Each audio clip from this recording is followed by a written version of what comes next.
back. I'm going, it doesn't pass a sniff test because either way, it's a moment of silence. Do you yell, praise Jesus, praise Jesus, praise Jesus during Remembrance Day silence? Because I tell you to shut up. Look, a moment of silence is not that complicated to figure out how to do. Well, then it becomes an intellect problem. So glad to have this next guest. Now, a lot of the guests I have on the program I'm personal friends with, or I know, full disclosure. I haven't spent a ton of time with this gentleman. We've talked about him a lot. He's running for president. There's nothing else to say. TedCruz.org. Senator Ted Cruz, thank you for coming on, good sir. Stephen, thank you for having me. Good to be with you. Well, I'm glad to have you on. And no tie. I think this is the first time I've seen you without a full suit and tie going on.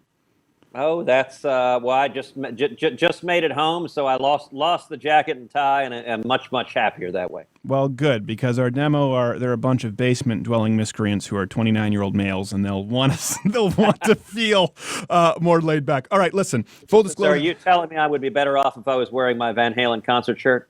If you have one, I would have advised it. Absolutely.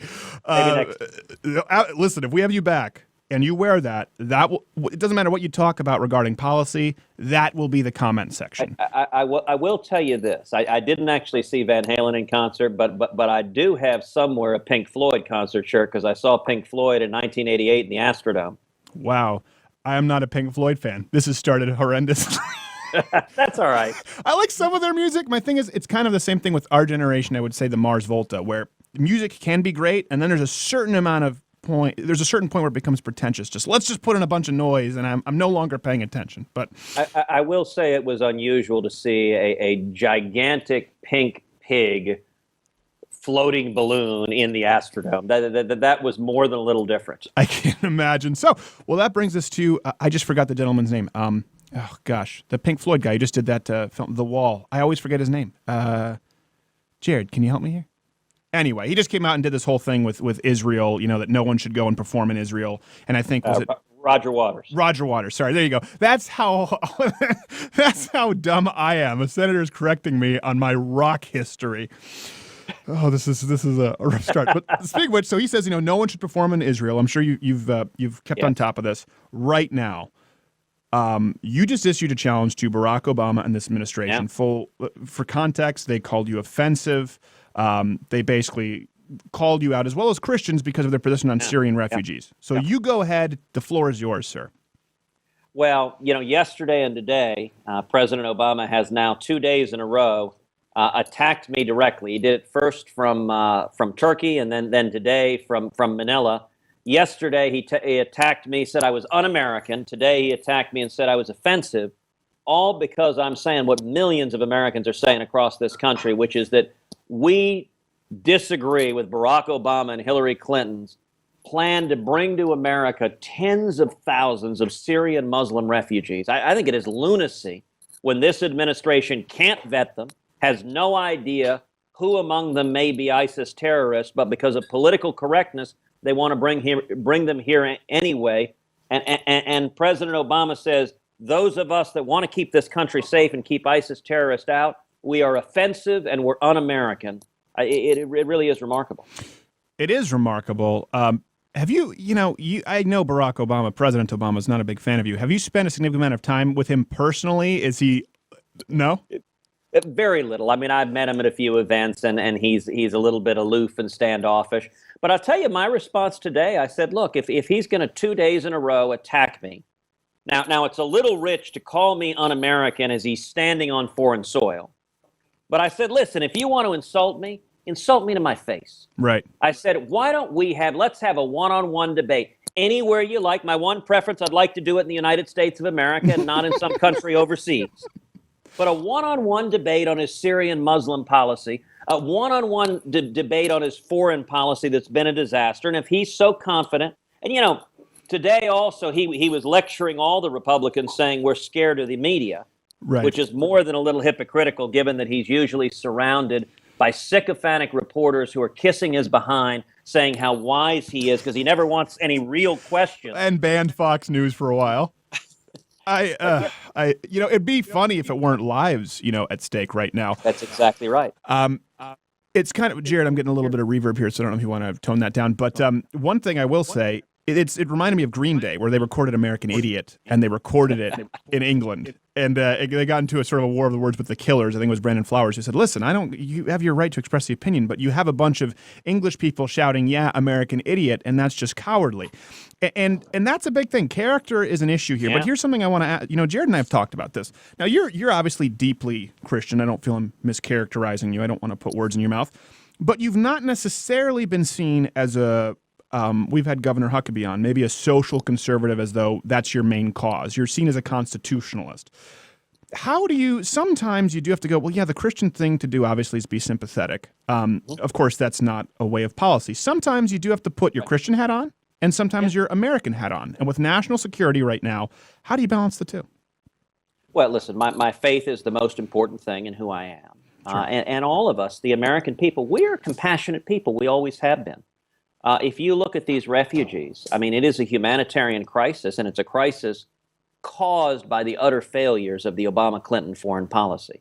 Right. But, the director of the FBI told Congress that we cannot vet these Syrian Muslim refugees because they said, listen, if we get information on them, we query the database, we have nothing in the database. We have no ability. We could, as he put it, query till the cows come home. But we don't have any information on who the ISIS terrorists are, so there's nothing to check. The administration cannot determine who is and is not an ISIS terrorist. Right. And so, listen, many of these refugees are legitimately fleeing persecution, but they should be resettled in Middle Eastern countries that are majority Muslim, and we can help with that. Right. But the first obligation of the president, the first obligation of the commander-in-chief, should be to protect the safety and security of the United States of America. And if you look at the refugee wave that's going into Europe, one estimate was that wave consisted of 77% young males. That is an odd demographic for a refugee wave. We know at least one of the terrorists in Paris was among those refugees.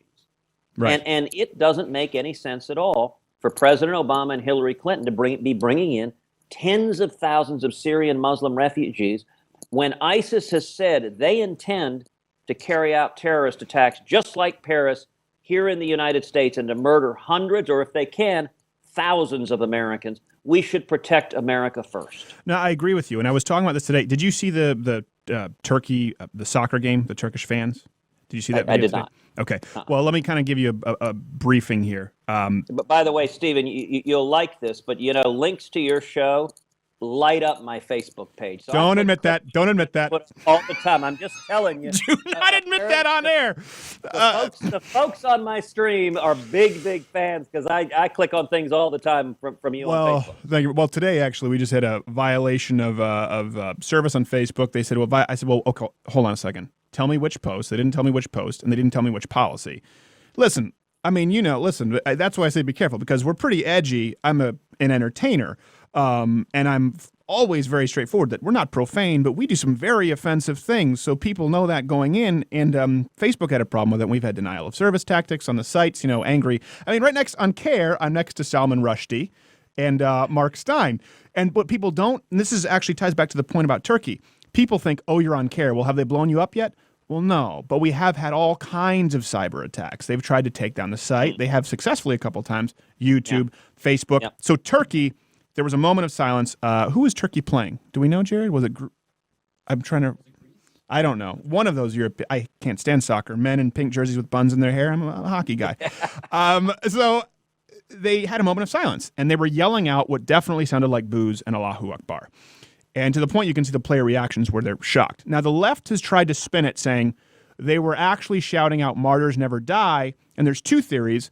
One was for the victims, but the one they say is they were actually mad because there was no moment of silence for the victims in Turkey from an attack. I'm going, it doesn't pass a sniff test because either way it's a moment of silence. Do you yell, praise Jesus, praise Jesus, praise Jesus during Remembrance Day silence? Because I tell you to shut up. Look, a moment of silence is not that complicated to figure out how to do. Well, then it becomes an intellect problem. But that's best case scenario. Let's talk. Turkey has been widely regarded as one of the most moderate Islamic countries. What would we put there? Turkey, Malaysia, UAE. I don't want to speak out of turn. You would know better than I would. So What would you put, until recently, would we have put Turkey in that list? Would that have been fair from leftists? Relatively speaking. I mean, look, it has not had the same problems as places like Libya and Somalia and Yemen, but Erdogan is a pretty vocal and aggressive Islamist. Yes. Now, and I'm not saying you would, but I'm saying leftists touted it as kind of like, well, look at places like Turkey. Leftists whitewash what's happening in Turkey quite a bit. Right. So that's best case scenario. Yeah. So let's take terrorism extreme. Best case scenario, you still have people who in Europe want to implement Sharia law and install Sharia courts. Yep. You know, Dr. Ben Carson got a lot of flack for saying Sharia law is basically incompatible with the Constitution. It's not politically incorrect. Is it accurate? It's absolutely accurate. I mean, listen, I have been fighting against Sharia law for many, many years. Under our Constitution, it is only American law that is enforced in our courts, and Sharia law has no place. And if you look at, you know, the consistent pattern of both Barack Obama and Hillary Clinton is that they refuse to acknowledge radical Islamic terrorism. They refuse to say the words. We saw Hillary Clinton in the debate this weekend. She would not say radical Islamic terrorism. And you cannot defeat it if you're not even willing to say its name. And this infects every mistake they make on foreign policy, you know, because they don't identify who the enemy is. The reason Barack Obama and Hillary Clinton want to bring in all these Syrian Muslims is because they don't recognize that radical Islamic terrorism, Islamists embrace a theocratic and political philosophy that they should murder or forcibly convert anyone they view as an infidel. What they're doing to Christians, they're engaged in genocide. They're crucifying them. They're beheading them. And yet this president acts as an apologist. Right. For radical Islamic terrorists. Well, my point is, even not radical Islamic terrorists, you scale it back, moderate Islam is still pretty bad. If you're a feminist, if you're gay, if you want to talk about equal rights, it's still not very good. I'm not saying Muslims can't be good people, just like any group can consist of good people. But if you look at any, like I'm saying, moderate Islamic countries, they're not bastions of human rights, disregarding terrorism. Look, more than once when I've had conversations with leftists, I've asked them, when they're focused on issues like gay marriage and how it's the most important issue from their perspective, I've said, recent years have been very bad years for gay rights because ISIS is murdering homosexuals. Iran is murdering homosexuals. Barack Obama sending $100 billion to the Ayatollah Khamenei empowers a radical Islamist leader who wants to kill us, who chants death to America. And the funny thing is leftists apparently have no trouble with sending $100 billion to someone who murders homosexuals. Right. What do you do when they say... Because their commitment to ignoring the evil of the Islamists is so great that everything else fades in front of it. Okay, we have to go to a break quickly, so let me give you a last word before we go to the break. We'll come back. What do you say when leftists say, well, George Bush was in some pretty cozy relationships with people who were less than pro-civil rights in the Islamic world? Because Republicans have been guilty of that too. How do you respond to that? Well, I think what should guide U.S. foreign policy is the vital national security interest of this country. And you're right. Not every ally of this country has an unblemished record on human rights, and we should speak out against it. If they're not honoring human rights, we should speak out against it. One moment. Hold that thought. Louder with Crowder, tedcruz.org. Stay tuned. Senator Ted Cruz running for president. He is back. I'm sorry I had to cut you off. Our evil corporate overlords. Continue your thought. Just be sure to send a portion of the revenue to tedcruz.org. I'll put it through my PAC to your. My PAC will speak with your PAC. Excellent. And then I'll call big unions and have them give to Bernie Sanders' PAC, and then only on the condition that he says he hasn't gotten any special interest money. Please continue. Well, we were talking about foreign policy focusing on the U.S. national security interest. If you look at the Obama-Clinton foreign policy, the one place they've been eager to use military force is inexplicably where it benefits radical Islamic terrorism. So, for example, in Libya, Hillary Clinton's war in Libya, where Obama and Hillary led NATO in attacking Gaddafi. Now, listen, Gaddafi was a bad guy. He had a horrible human rights record. But the sanctions against Libya, the strong foreign policy of this country had worked. Gaddafi had handed over his entire nuclear program. He was cooperating with America against radical Islamic terrorists. He was handing over terrorists to this country. He was an ally in stopping radical Islamic terrorists in northern Africa. Mm-hmm. But yet, President Obama and Hillary Clinton led the NATO effort to bomb him, to topple him, to kill him ultimately. And the result is they handed Libya over to radical Islamic terrorism. You want to know why Benghazi happened? 4 people were murdered. It wasn't just Hillary Clinton's malfeasance that night. It was the failed foreign policy that had turned Libya into an Islamist war zone. I'm sorry, no softballs here. Yeah. It was a YouTube video. Get it correct, Senator. Get your facts correct. When I first read that. The interesting thing is Hillary at the same time told Chelsea, her daughter, she knew it was terrorism. So while she's lying to the American people, she's emailing Chelsea going, oh, it's terrorism. Then she turns to the American people and says it's this silly YouTube video. Right. Well, I've talked about that. When I first read that, I've done quite a few videos on Islam. When I first read it and they said, I've had videos with many millions of plays on Islam, I thought, oh no, my video just got Americans killed. And then I saw it and I was going, the video had like a couple hundred plays. No one had even seen it. It was one of those things that was totally irrelevant. Anyways, not to go. Well, I want to go a little and Stephen, let me make a quick point on that. It's not just Libya. We see the same thing with Egypt, where the Obama-Clinton foreign policy toppled Mubarak. Now, look, Mubarak had a sketchy human rights record as well. He had real issues there. But he had been a consistent ally of America for decades. They toppled Mubarak and they put the Muslim Brotherhood in power, which is a terrorist organization funding terrorists that are trying to murder Americans. And you look at Syria now, they're trying to topple Assad. If Assad falls, Syria will fall entirely in the control of radical Islamic terrorists. And why is it that this administration, the only time they use military force, is to undermine American allies and to further their efforts consistently further radical Islamic terrorism? And I think it's because they refuse to even acknowledge it exists. So they don't ask the difficult questions about who are the bad guys we're benefiting. Well, listen, Senator, I don't mean to say that you're out of touch because you're dealing with it politically, but we're talking about a generation of people who get offended if you use the genetically proper pronouns. So getting to the point of calling something Islamic terrorism is a little further down the trail.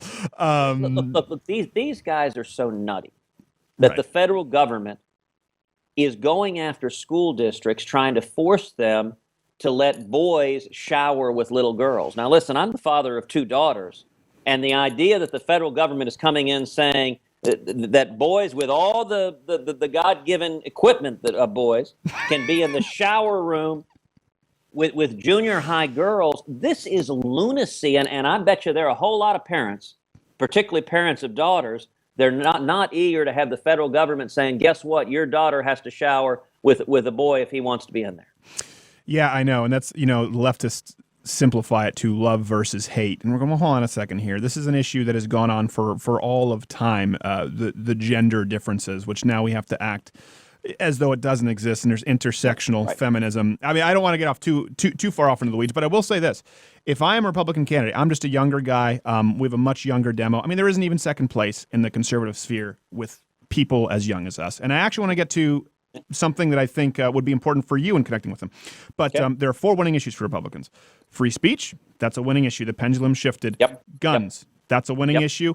And then Islam now is a winning issue, calling it out for what it is. And funnily enough, also anti-third wave intersectionalist feminism. There's been a huge turn from both men and women. Those are winning issues regardless of your personal faith, and people can get on board. And sometimes I watch the debates and Republicans just seem to miss it and they focus on issues that are losing issues. Why? Why is that? Well, look, I can't speak to other Republicans. Sure. What I can speak to are the issues I care about. And I have been passionate about defending the Constitution and Bill of Rights my entire life. I mean, literally from when I was a teenager. And you're right, free speech. Democrats don't believe in free speech anymore. No. I wrote a book this summer called A Time for Truth. And I describe in that book the Democrats' efforts to repeal the free speech protections in the First Amendment. And I led the fight against that in the Senate. It's the thing that probably horrified me the most about the Harry Reid Senate And when it came up for a vote, do you know how many Senate Democrats voted to preserve the First Amendment and the Bill of Rights? I'm going to go with 2. How was that a trick? Not a single one. 0. Every Democrat was on the other side. And I'll tell you, I gave a speech on the Senate floor next to a poster of Ted Kennedy, who, when Democrats tried this 15, 20 years ago, said, we haven't amended the Bill of Rights in over 200 years. Now is no time to start. And I said, are there no liberals left in the Democratic Party? Are there no Ted Kennedys? Right. Is no one willing to defend the First Amendment? And sadly, the modern Democratic Party, they are the party of government power. If a young person wants to understand the Democrats, if you think the government should have power over you to silence your speech, to take away your guns, to invade your privacy, to control your life, to raise your health care bills, to raise your electricity bills, to decide what you can do with your life, then you vote Democrat. If you believe in individual liberty, then don't vote Democrats. Friends don't let friends vote Democrat. This is true. All right. Well, we have 30 seconds. So here's what I want to do. I want to continue on that because as we go to the web extended version for people listening terrestrially, that's where you get off into the weeds with the youngins. I want to follow on that path because there are definitely some things that I think you're catching that maybe some other Republicans are missing. Louder with Crowder. Stay tuned. TedCruz.org. He's getting a nice big check from my PAC to his. Go to louderwithcrowder.com for the web extended version. And we're off. Okay. So this is not that you need to be uncensored. You're not a profane gentleman, but you don't need to worry about people issuing trigger warnings. So you talk about all the things you made are valid points. But then a lot of millennials, you lose them, the libertarians, because of social issues. And they go, well, if that's true, you Republicans want to be in their bedrooms. What do you say to those younger, or Republicans want to tell me what I can and can't smoke? What do you say to them? Well, I actually think federalism answers a lot of those questions. So, you mentioned, for example, drug legalization. Listen, I personally don't support legalizing marijuana, but I think under the Constitution, that's a question for the states. And I think individual states can decide it differently. I would vote against it in Texas. Texas had it as a referendum. But, we've seen now some states, Colorado, Washington State, they voted to do it. And I will say, one of the real advantages of a federalist system where different states can do different things. Experiment. We don't have to debate in the abstract and theoretical what will happen with pot legalization. I can tell you this, if Colorado over the next few years, we see teen drug use skyrocketing, if we start seeing crime rates go up, if we start seeing serious problems in that jurisdiction, my guess is other states will be less eager to go down the road. But we don't have to experiment with the whole country. We can let the people of one state decide the public policy that makes sense for them. And that's been my position, and people get really mad, some of the libertarians. Hold on a second. I said, I don't believe in a federal Department of Education, but I believe states have the right to create public schools, and they did for a long time. So states have the right to create their own divorce laws. Yeah. All right. Well, I think that's a reasonable answer. Okay. No one gets away with that. So this is the one thing I want, since you're challenging Barack Obama to talk to your face, I've been very pro-Cruz in the show. But I've also been somewhat critical. And here's let me frame this for you. I'll start with a compliment. I always say, listen, Senator Ted Cruz is probably the best person on his feet, the most prepared. As a matter of fact, I was on a popular podcast, and they said, well, if Republicans are the party of intellectuals, how do you explain Ted Cruz? I said, well, what do you mean? How do you explain Ted Cruz? And they were dumbfounded. They had no idea as to your credentials.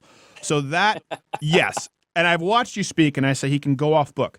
But the big criticism from even young conservatives is because of the measured way in which you speak, sometimes it comes across as the opposite. It comes across premeditated or maybe canned. Now, has your team been honest with you about this? It's not a policy thing. It's not a principle thing. It's a presentation thing. And are you taking any steps to maybe, because this has been great. You're talking Van Halen. I feel like I'm seeing a side to Senator Cruz I've not seen before. Well, this is something we do a lot. I mean, one of the things to keep in mind is the whole mess of politics goes usually through the filter of the media. Right. That's true. So the media shows this tiny little window of what they want to show. Now, you've had the debates, but the debates are pretty constrained, too. If you've got 60 seconds to get a point out, and you've got, the first couple of debates, the moderators didn't want to let me talk. I got very little time in the debates and just had a couple of little 60-second vignettes. Yeah. You look at the third and fourth debates, I decide, all right, enough of this business. I'm jumping in and saying what I want to say. And you think of the third debate where, I listened to the ridiculous moderator blasting everyone and called huge. out on that. Yeah. And it's interesting. It changed that debate. You saw all the Republicans come together and really follow that lead. And you look at the last debate, the Fox Business debate, they did a fabulous job. They did. And the moderators actually asked real substantive questions. We had disagreements on policy, but it wasn't a question, you say you don't like that person's face. I mean, it wasn't just stupid insult. Okay, listen, frankly, I think Carly has a beautiful face. I love a face, okay? They call me the face-loving Bashid, Ted. That's okay? not bad at all. That's quality. Well, he's not coming on the show. I will tell you this, too, in terms of just, as you put it, being unscripted. Everywhere as I travel on the road, I do town halls everywhere where I just do Q&A and answer whatever on earth people want. And so this is me. The media doesn't want to show it. They want to paint. The media always wants to paint Republicans as either stupid or evil. Right. And I guess for me, I'm somewhat encouraged they invented a third category for me, which is crazy. Well, I guess, they would say crazy, and then depending on the story, they'll just throw in stupid or evil. But that actually brings me to something that, Jared, we have the video for him. This is something that, again, while I had to throw a harder question, I love this. This is you and the president of the Sierra Club. Let me just show a few minutes for people watching who won't believe that this exists, and I'm going to roll this clip. I'm curious if I want to understand this. I do find it highly interesting that the president of the Sierra Club, when asked what the satellite data demonstrate about warming, apparently is relying on staff. So it's just a mistake. Sorry, can you hear this clip played? I can. All right, I want to show the one thing. Sorry, I missed it right before. I love for people who missed it. There you go. There's that image. Jared, get that up on the screen. It's the priceless image of him leaning back. And this is, there you go. What's going on? What are my talking points? So this is my point when I wrote about it. And not a lot of people carried this. There's not a lot of plays on it. Right. He was saying we rely on the consensus of scientists. You ask him a question. And he goes, well, I'm going to rely on the consensus. I'm sitting there going, hold on a second. If the president of the Sierra Club, one of the most profitable, influential environmental impact lobbyist groups, whatever the category is, has to do this, what's the where's the consensus leaning? I mean, aren't they going, well, I don't know, ask the president of the Sierra Club. Were you aware in that moment the BS-ery that was happening?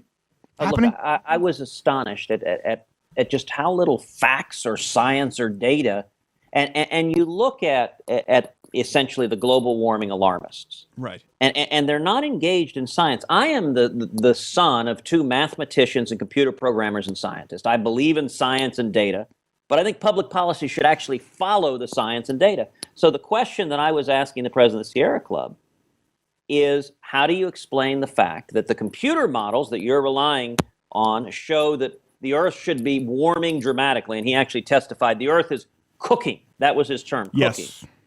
And I said, well, how do you explain the fact that the satellites that actually measure the temperature show that there has been no significant warming whatsoever for the last 18 years? The pause, yeah.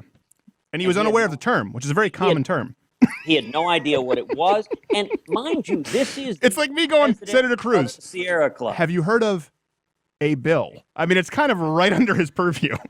Well, and a little bit later in that hearing, the ranking Democrat, Senator Cruz, stepped in and said, well, it's unfair to ask him these questions because that wasn't the topic of his testimony. And I actually responded and said, now, wait a second. His written and oral testimony was all about global warming. I asked him, what do you do about the fact that the evidence doesn't back up global warming? And he has no idea what he's talking about. Well, neither do you, because it's climate change. Senator, I hate to have to keep correcting you. It's no longer global warming. It's climate change. Because it's not. Well, and actually, Stephen, let me take that point to step back for a second, because I think it's a good thing. You got a lot of younger listeners, and not all of them may have studied the facts on this. But a little bit of historical context puts this whole debate in a very different view.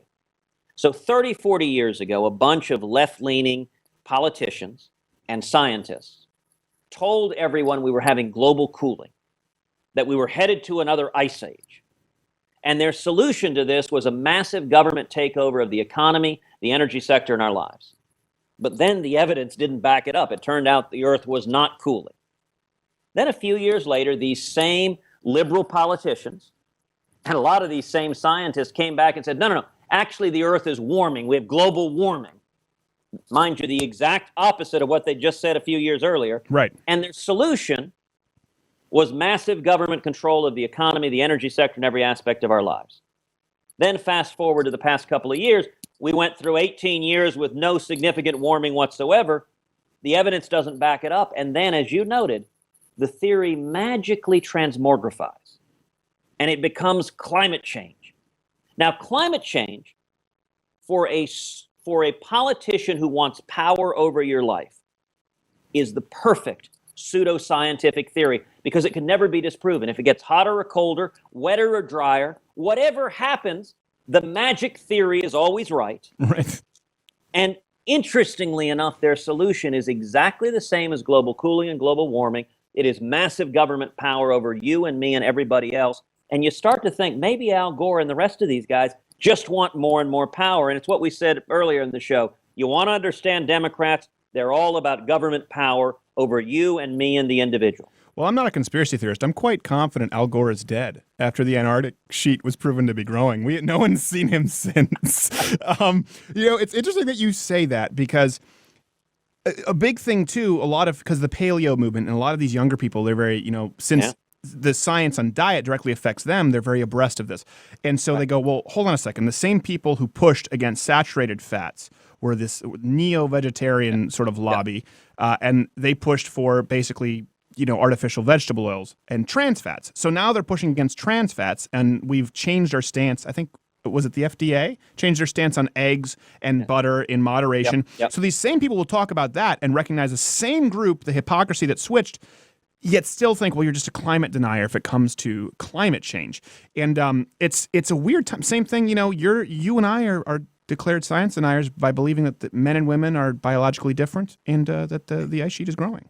The funny thing is my 5-year-old knows there's a difference between boys and girls. And yet modern leftists can't figure that out. And going back to the global warming debates. Climate change.